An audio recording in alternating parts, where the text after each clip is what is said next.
Hi friends, నేను మీ Ravikumar.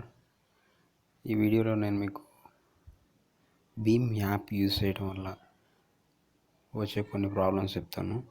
So జాగ్రత్తగా వినండి.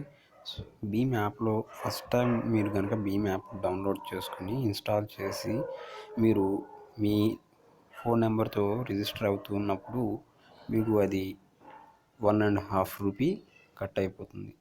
సో ఫస్ట్ ఆఫ్ ఆల్ మీరు ఎప్పుడైనా అన్ఇన్స్టాల్ చేసి మళ్ళీ రీఇన్స్టాల్ చేస్తే కనుక సో ఇక్కడ చూడండి, నేను ఇక్కడ పాస్వర్డ్ ఇచ్చి వెళ్తున్నాను. సో ఈ పాస్వర్డ్ ఇవ్వకముందు మిమ్మల్ని అది 1.5 రూపీ కట్ చేస్తుంది ముందు, అంటే ఫస్ట్ టైం ఇన్స్టాల్ అయ్యేటప్పుడు. So be careful with this information. So మీరేంటి అంటే ఈ యాప్ని జాగ్రత్తగా వాడుకోవాలి, లేదు అంటే ప్రతిసారి 1.5 రూపీ కట్ అయిపోతుంది. సో ఎవరైతే ఇన్స్టాల్ చేసుకుంటారో ప్రతి ఒక్క నుంచి 1.5 రూపీ. సో ఈ విధంగా వాడు మనకు కాల్ ఛార్జెస్ వసూలు చేస్తారు. సో ఈ వీడియో కనుక మీకు నచ్చినట్లయితే వీడియో లైక్ చేయండి. మరిన్ని లేటెస్ట్ అప్డేట్స్ కోసం నా ఛానల్ని సబ్స్క్రైబ్ చేయండి. Thanks for watching.